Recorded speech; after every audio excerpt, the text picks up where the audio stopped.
嗨，大家好，我是 Emil。今天这集比较特别，会来聊聊跟动漫稍微无关，但我觉得很值得分享的事情，就是日本的步行者天国。先简单介绍一下什么是步行者天国，中文意思是行人天堂，具体来说就是商业徒步区，在特定的时段及区域内，禁止任何交通工具的行驶，只开放给行人使用。商业徒步区这个概念最早是在欧洲开始盛行，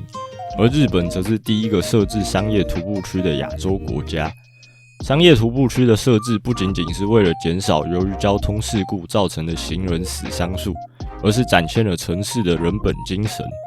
并且徒步区设置在商业区有两种好处，一种是因为商业区是人流量最大的区域，自然避免车祸的效率也最高。第二个是行人能够有效增进商圈的经济效益。大约1950年代开始，二战结束的日本为了重建，货车及各种小型汽车数量大增，交通事故也因此增加。1959年单年的交通事故死亡人数首次突破1万人。日本政府意识到交通问题的严重性，于是就开始用步行者天国等政策试图降低交通事故的数量。同时这项政策也达到了促进消费的功用，因为行人能够安全舒适地走在商圈，也不用被汽车带来的噪音及废气打坏好心情。当然，要改善交通还是要从道路规划做起，但步行者天国的意义主要还是在于行人也有享用道路的权利。现在步行者天国在日本全国都有在实施，也获得良好的成果。时间回到2019年，那年我还是个高中生，暑假期间我刚好去了一趟东京自由行，最后一天去秋叶原时，正好就是步行者天国的实施时间，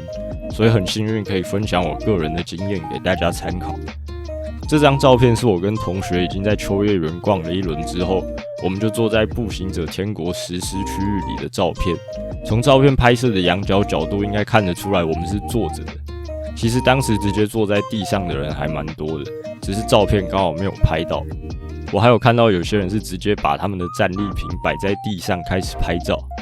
当天刚好是晴天，下午4、5点左右，整体给人的感觉很像是在野餐，没有车辆的热气跟噪音的道路非常舒服，更不用提周遭全都是自己热爱的文化，说是天国真的完全不夸张。再来这张照片里面可以看到有些人正在牵脚踏车，这是因为在步行者天国实施期间，区域内不能行驶任何交通工具，包含自行车也是，所以在里面只能用牵车的方式移动。顺带一提，在区域里面发传单、推销或是街头表演也都是禁止。整体来说就是一个专属行人的空间。照片右边可以看到有一个警察，这是因为步行者天国主要是由警局在实施，警察会负责巡逻，宣布步行者天国开始跟结束。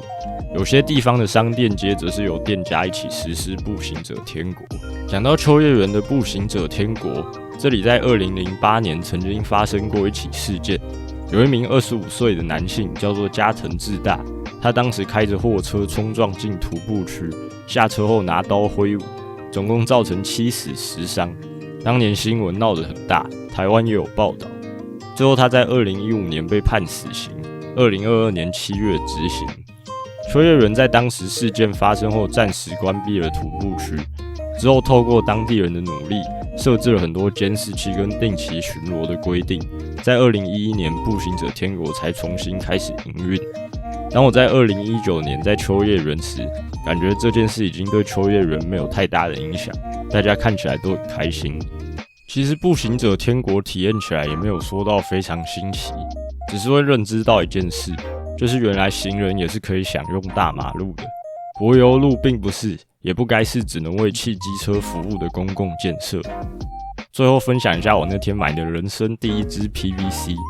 也是我整趟旅行单笔消费最高的部分。讲完日本之后，回来看看台湾。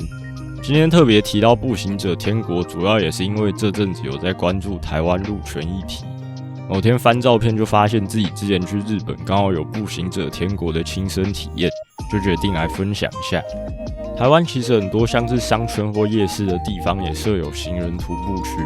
并且营业期间都会禁止车辆通行。但坦白说，有些地方走起来还是没那么舒适。有时候是路太小条，人太多；有时候是徒步区里面放很多莫名其妙的障碍物。在台湾，我逛过最舒服的行人徒步区，应该是花莲的东大门夜市。前阵子台湾被外媒称为行人地狱时，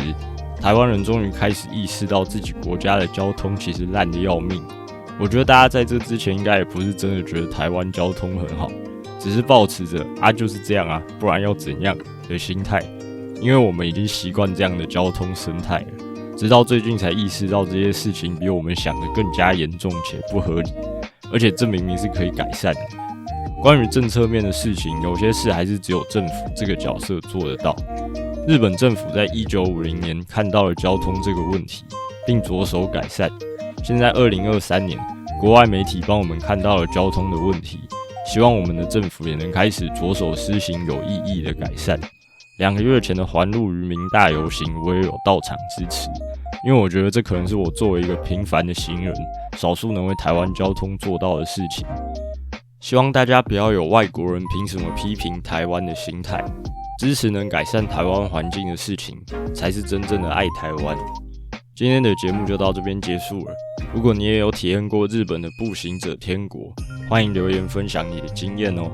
我是 Emil， 喜欢这部影片的话，欢迎订阅我及按赞。我们下次见，拜拜。